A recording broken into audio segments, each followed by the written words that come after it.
Dito na tayo bayan sa utos po ni Pangulong Ferdinand R. Marcos Jr. sa ating pong sandatang lakas ng Pilipinas na pahupain na ang tensyon sa pagitan ng Pilipinas at China sa West Philippine Sea. Makakausap natin si ating kaibigan, Attorney Ed Chico, political analyst. Magandang umaga, Attorney Ed. Magandang umaga, Sir Aljo, at of course sa inyo pong mga tagapakinig. Salamat po sa pagtanggap sa aming tawag, sir. Ha? Ito, maasahan talaga si Attorney Ed. Napakabait. Attorney Ed, anong reaksyon nyo sa kautusan ng Pangulong yan? Well, yun naman yung sinasabi natin na at the end of the day, importante rito yung pagbabalanse ng interest. Siyempre, on the one hand, as I've always been saying, kailangan hindi natin i-give up yung claims natin dyan sa West Philippine Sea. Patanda ka yan, hindi ba? Naipakita na naman natin sa China na kaya nating lumaban. Naipakita natin sa China na may strategiya tayo. Kaya nating makipagkasundo sa ibang mga bansa para may pagtanggol ang ating karapatan. Tama rin sa pagbabalanse naman nito ay tiyakin na hindi din naman tayo gagawa ng mga drastic measure that may be misconstrued, ano? At ika nga makita as an act of aggression, because we don't want this situation to escalate into something that both China and the Philippines would regret in the long run. Di naman tayo dito naghanap talaga ng gulo eh. Parang sila eh. 'Di ba? O Attorney Ed, eto nagkakaroon tayo ng RORE, resupply, operation para sa ating mga sundalo sa tawag dito sa BRP Sierra Madre. Doon talaga sila parang inis na inis eh. Pag nagkakaroon tayo ng RORE, talagang hinaharas tayo. So anong gagawin natin dito? Siguro nag-usap na sila. Ano kayang pinag-usapan nila doon? Para pwede na ba tayong mag-rorore na walang sagabal, walang haharang sa atin doon? Parang ganun ba ito? Well, kaya nga ako natutuwa dun sa Pangulong Bongbong Marcos, nanindigan siya para sa West Philippine Sea. Kasi hindi naman natin hinihingi yung formal at detalyadong code of conduct eh. Okay. Ang hinihingi lang naman natin sa China, rumispeto man lang, hayaan man lang nila na gawin ang ating kasandatahan ng mga dapat gawin, ang ating mga maliliit na mangingisda na makapangisda diyan sa ating exclusive economic zone. So kaya I think heartening to note that the President has made a position, paglaban ito. At naipakita naman natin kasi yung kilos ng China, yung kanilang reaksyon, ay reaksyon ng pagkabahala. At yung alam mo yung bravado na parang siga sila, macho sila, pero nakikita mo nababahala sila kasi kung ikaw ay kumpiyansa, may seguridad ka at confident ka, hindi ganun na magiging reaction mo. So ibig ko sabihin, kung sa labanan lamang ng gassing, nakapungkak na rin naman tayo. And I'm pretty sure that could be an opportunity to be able to somehow have some elbow room in which to maneuver ourselves. So, hello? Wala hindi po. kagaya noon na nananahimik ka, bobombahin ka ng kanyon, ng Tercanon, hindi ba, among others. So malaking bagay ang mga developments na ito na sa tingin ko could lead into not necessarily an agreement but somehow pagre-respetuhan. Okay, sige po. Basta't ang importante dito ay depensahan natin ang ating teritoryo. Kasi ang tanong dito, baka mamaya niyan, mauulit yung ginawa sa atin ng China.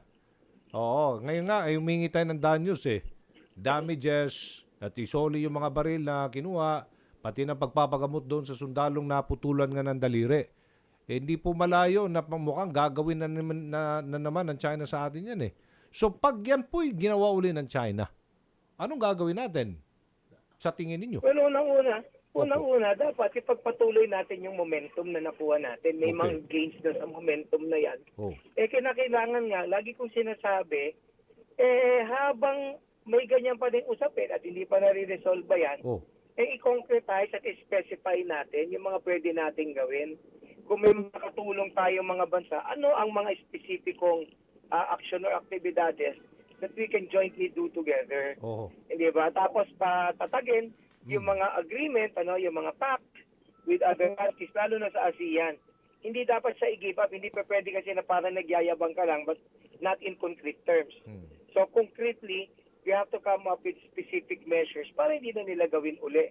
O kung gagawin man nila, mag-quick daw man lang ba Hindi yung parang gagawin nila dahil kaya nila at gusto nila.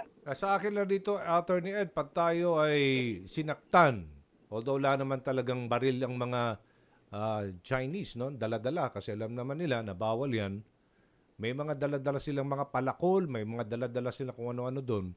Eh, hindi pwede. We have to protect also, defend ourselves, di ba? Ganun lang yan eh. O tama po. Oo. At saka importante na yung aggression manggagaling sa kanila. Sana, It will sa just kanila. be defending. Oo. Kasi kapag dapat yan, very, very clear na ang gagawin natin is not necessarily to engage, but basically to defend. Tama. When necessary, para even sa international stage, we wouldn't be cast in a bad light. Tama, okay. Para ang international, alam mo kasi, yan ang magandang panlaban dyan yung tinatawag na consensus building sa international law, no? Na yung mga bansa, nagkaisa sila, ang tinitingin nilang kontrabida, China. It's very, very crucial. At madali silang gawin kontrabida.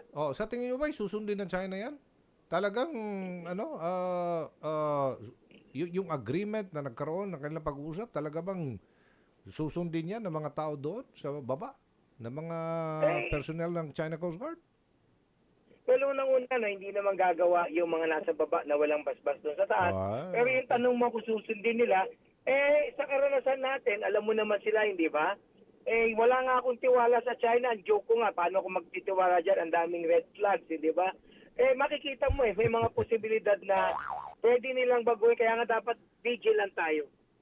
Pero sincero sila. Sa tingin mo ba? Sincere ba ang China dito? De-escalation? Hindi sila sincero, no? Hindi nila sincero from the very start.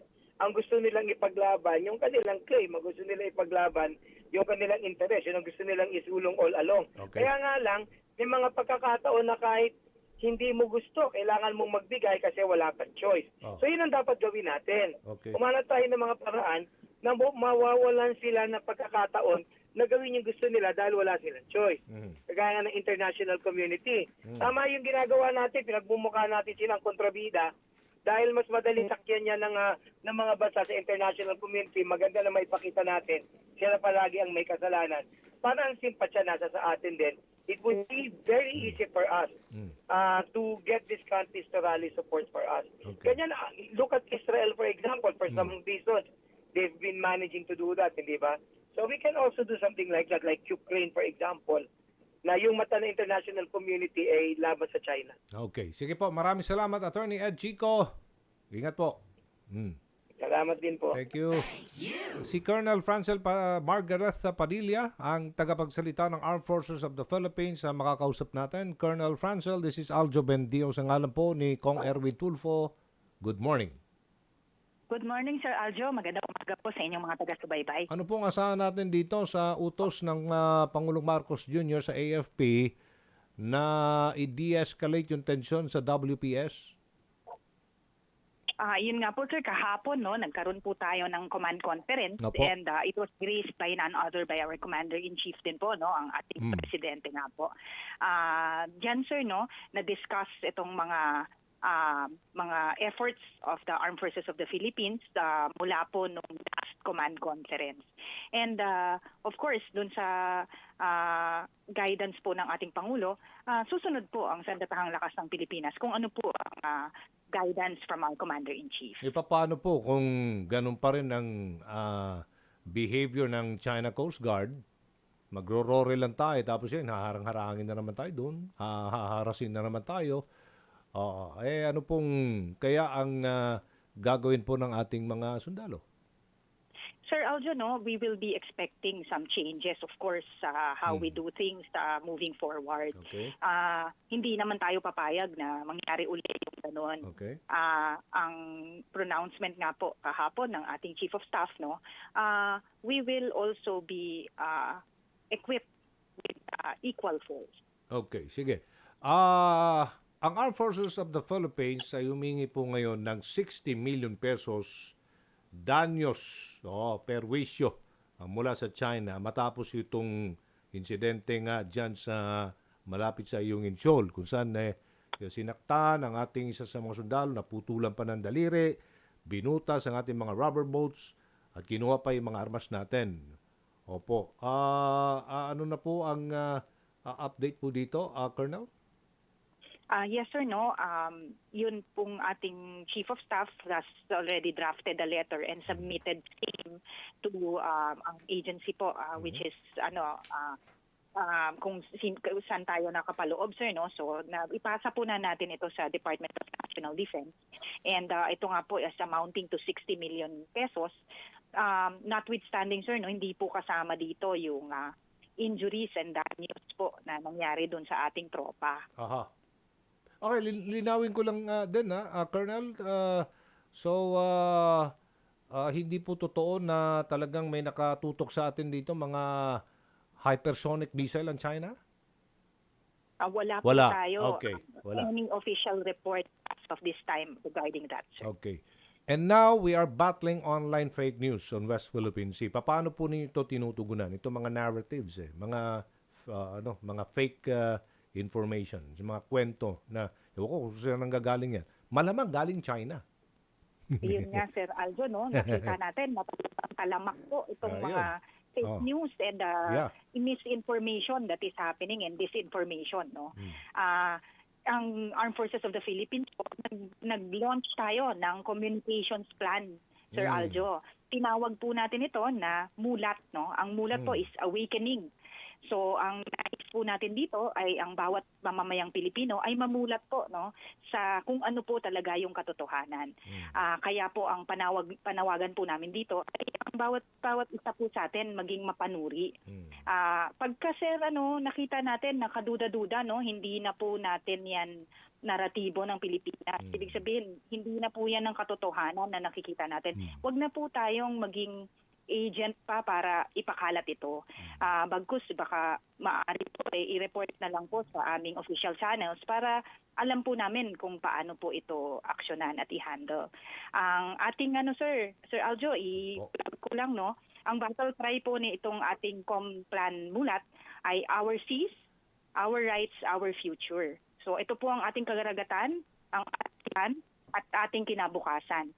So ang nais po natin dito ay alamin po ng bawat Pilipino ang totoong usapin dito, lahat po ng nakapaloob dyan from our official channel, suportahan po natin at ipaglaban po natin. Maraming salamat, Colonel Francel Margareth Padilla ng Armed Forces of the Philippines.